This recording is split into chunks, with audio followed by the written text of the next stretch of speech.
Hey everyone, welcome back to the channel. My name is Tori if you're new here, and today I wanted to show you some meals that I've prepared this week that are huge staples in our house when we are trying to save money. And honestly, that has been a lot in our adult life. So I hope this is motivation. I hope this gives you some inspiration to shop on the cheap, but also keep those healthy food staples on hand for a rainy day. We eat a lot of the same meals in my household, and we try and do different flavor combos every now and again, but these are staples that are always inexpensive. Sometimes they are rising in cost, which is why I like to stock up on some of those basic ingredients and then store them long-term in Mylar or glass jar storage and just keep that on hand for another rainy day. But all of these ingredients can be found pretty locally, and I encourage you to look onto those shelves and shop minimally as well as on a budget. I am a sucker for a sale. I will never buy anything full price, 90% of the time. And I hope that this gives you that, I guess, extra oomph to just start preparing food if you haven't already.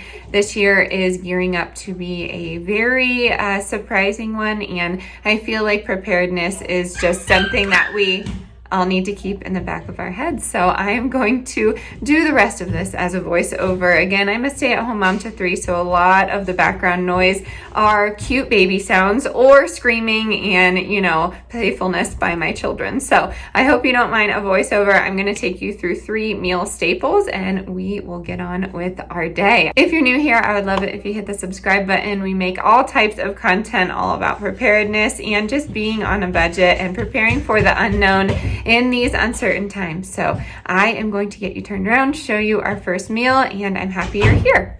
Since a lot of you are new, let's go over a few things. I cook with my heart. I cook minimally. I can try and type out the recipe for you, but if you're truly watching my video, you will know how to put this recipe together.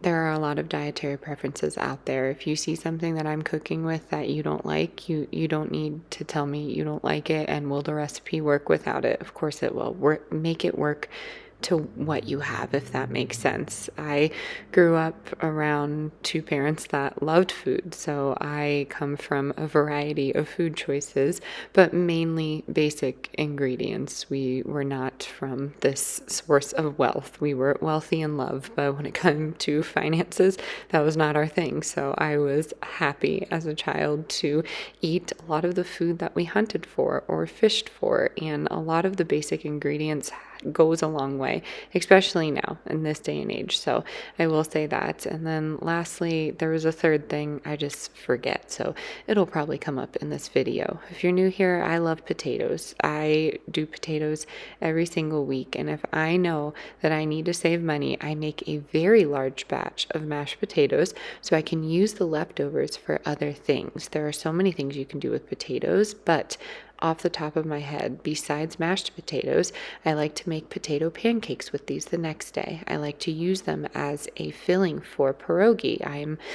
Really love pierogi. It's probably my favorite food, so I like to do that with them. I also like to make gnocchi with mashed potatoes, and you will see that later on in the video. But there are so many things you can do with staple foods like beans and potatoes and, basic flours and breads and rice. There's just so much you can do with those really cheap staple meals. If you're getting potatoes, I suggest trying to get organic. If you're doing beans, I suggest trying to get dry beans. But if you're in a pinch and you're trying to use up things on the shelf, go ahead and get those organic beans. They're really not expensive. And lastly, always use as much of the food as you can. So I like to take my potato peels and mix it with a little bit of olive oil, salt and pepper, and some sort of bean, and then crisp them up in the oven and use it as a snack. I know it seems basic, but the kids love it. I like to snack on them, and at least a lot of this scrap is not going to waste. And speak of not wasting, you totally can use that chickpea liquid, it's called aquafaba, and use it for a variety of things. You can make mousse with it, mayos, all different kinds of things. Essentially a really good thickener, but I just didn't do it this time. So I am human, I do waste, and sometimes I even contradict what I say. So with that being said, this is the recipe we are making. I needed my sunglasses here because my eyes were burning up, and I had just done my makeup. I didn't want to mess it up. But anyways, cutting up some onion. I'm doing meatballs and mashed potatoes. So basic, so yummy. You can just pair it with an extra veggie, do some gravy, and call it good. We are at the last threads of our pantry. So this is a shelf cook meal, you know. I'm just trying to bulk it up, and that's another one of my tips. Whenever you can make something last longer, making that recipe stretch, I suggest doing that. So if you could add white beans to this, or maybe even some extra breadcrumbs just to make those meatballs a little bulkier, you know, that would be a good way to make these meals last a little extra longer. And then honestly, my kids, they don't, you know, eat too many meatballs. So I just try and load them up on potatoes and veggies here, because I know that it would be upsetting for me if they're going to waste the meat. So my daughters get one each, and then my son usually has 2 or 3. So it's really not that big of a recipe.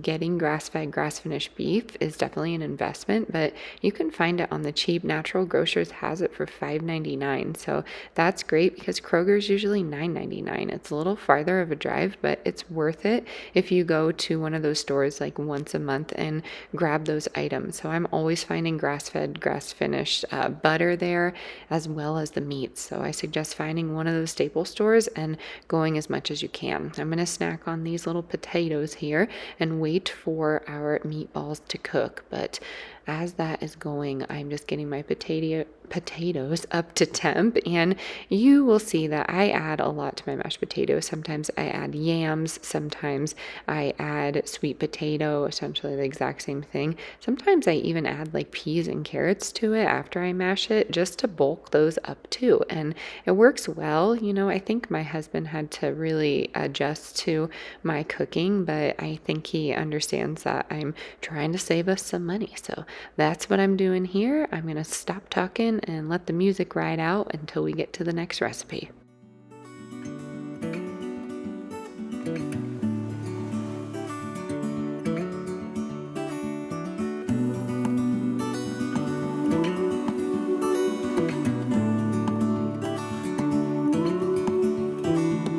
Look ahead, the sea is calm, and I know we've been through a lot, but just wait. For better days to come and carry us like wind in our sails. Hold on tight, I can smell the shore, it's right in front of us if we just hold on tight. This vision that I saw is getting closer every dawn. We are dreamers of the shore.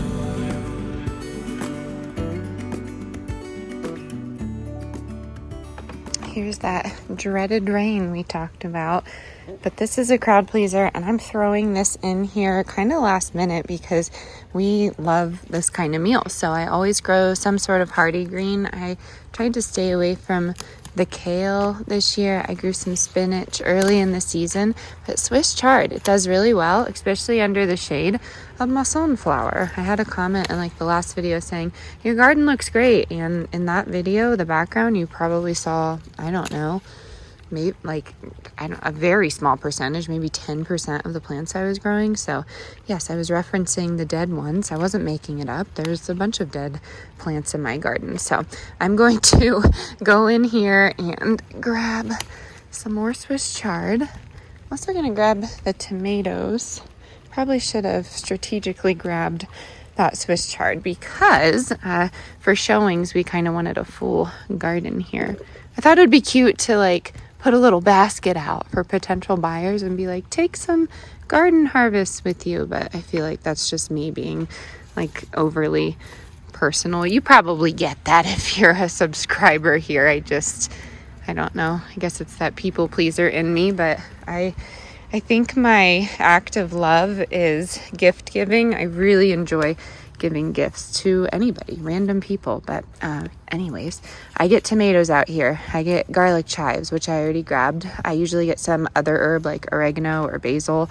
And then I make a big giant salad out of it, but I like to use something that's, I guess, relatively new. I've seen a lot of people do this, but it's like a hoagie in a bowl, like a hoagie dip, and you can serve it with crackers or I don't know, whatever you want. But if you're from the East Coast, hoagies are like a staple, at least where I am from. And there's a big debate between two gas stations in Pennsylvania, one being Wawa, one being Sheetz. And I like both. I like Wawa a little bit more. And that really tells the location that I'm actually from, because Wawa is just like amazing. Love it. These are Sun Golds though, so this adds a little bit of sweetness, but I'm gonna put this together. Maybe I'll voice it over. I have one baby sleeping and the rest kind of just playing around, but this is a delicious staple that I encourage everyone to just grow something hearty, so you can always go out there, or you could even, freeze dry it, or I don't think dehydrating would work, but you could do either or, and then that way you could rehydrate it and make it into like a pesto that you could put onto the salad. But I'm getting away from the recipe, so let me go inside quick.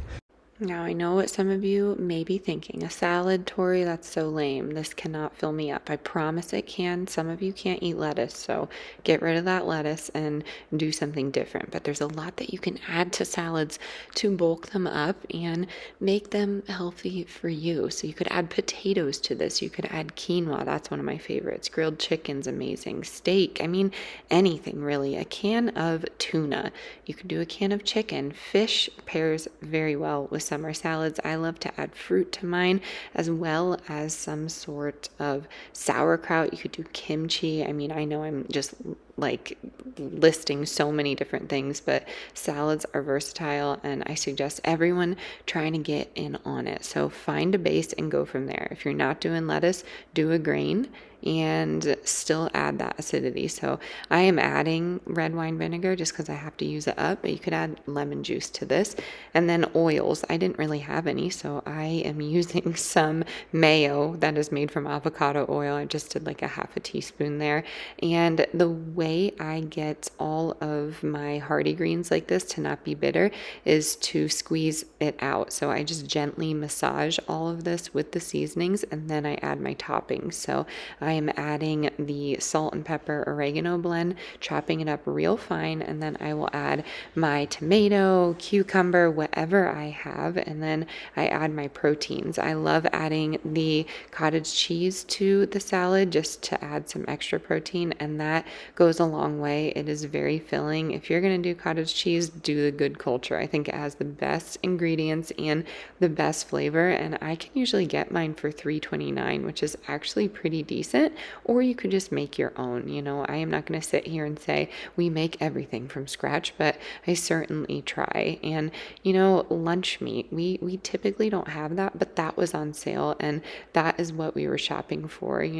We are 80/20. We talk about it all the time, and we try our best. So I just dipped mine with some sweet potato chips, but you could put it on a sandwich, or you could just eat it plain. But moving quickly into the next recipe, this is a classic goulash. So sometimes we have chicken during the week, sometimes we have fish, but this week the ground beef was on sale, so it was a red meat kind of week. I know a lot of you love that, but essentially all you need is bell pepper and onion, a meat, a pasta, and a sauce, and then go from there. I add a secret ingredient here to bulk it up, and this will last us. So that leads me to my next tip. I typically have 3 or 4 large dinners throughout the week, and then we eat the leftovers, or we make the leftover into something else. We like to call it a leftover makeover, and I have plenty of videos on the channel of me making something into, making nothing into something is what my grandmother used to call it. So definitely look at my recipe playlist. Let's get on with our goulash.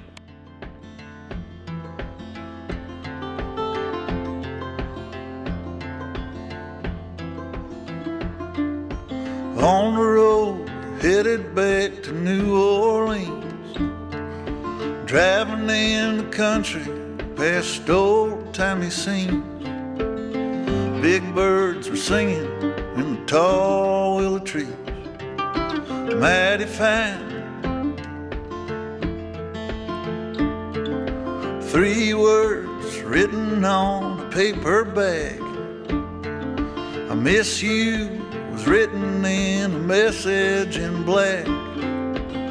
Thrown in a van, it's 1,000 miles back.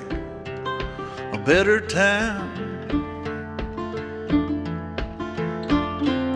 And how many souls and times that I've told of places that I'd wanna be. And how many days when I could have stayed instead of just getting up to leave. And given we make time, I'll meet you down the line. Before I forget to mention it, if you struggle with food insecurity, dial your local 211. They are there to help you. I said in a few videos back, I visited the local food pantry and saw, sadly, that they just didn't have a lot to give to the community. So if you ever have it in you, if you have it in your budget or in your heart, and you have some extra food that maybe you're not going to cycle through in your prepper pantry, that would be a great place to start, your local community. You can barter all you want. You can figure out a way to get your family food and your community food, but we are all in this together. So I like to stay positive in our preparedness journey. But if you are ever struggling, reach out to 211. And if you don't feel comfortable doing that, reach out to me. Just email me at mountainmommaliving@gmail.com and I will find some food for you in your area. I've done it so many times and I promise you there is some food out there for you. We are moving into our last recipe and it is a sheet pan meal. It's going to be caprese gnocchi. I don't know if this has been done before, but it's very delicious. And we just do a pack of our gnocchi. I just make a big batch and freeze it. I do some cherry tomatoes, a little bit of fresh mozzarella, and I do some basil. This is a meatless meal, so I like to bulk it up with some chicken. I have a lot of new people, so I will say I ate a plant-based diet for a very long time, and I always have someone rolling in saying that a plant-based diet or vegan diet will save you money in the kitchen, and I'm here to tell you it doesn't. It really doesn't, at least for us. And you know, I've tried it all. So I promise you, when I say that we are on an extreme budget, this is really what has been working for us. And I'm hoping these meals have been working for you.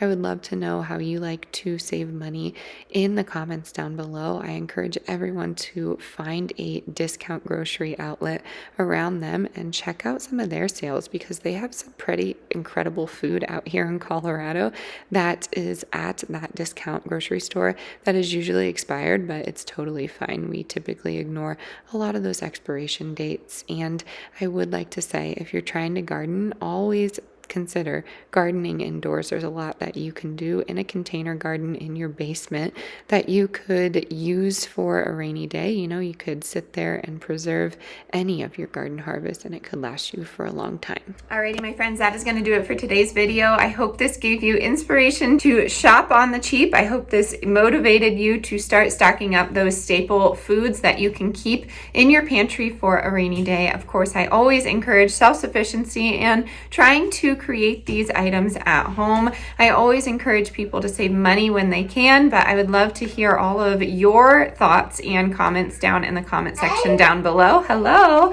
and I'm going to catch you on the next one. Stay adventurous, stay creative. Bye, y'all.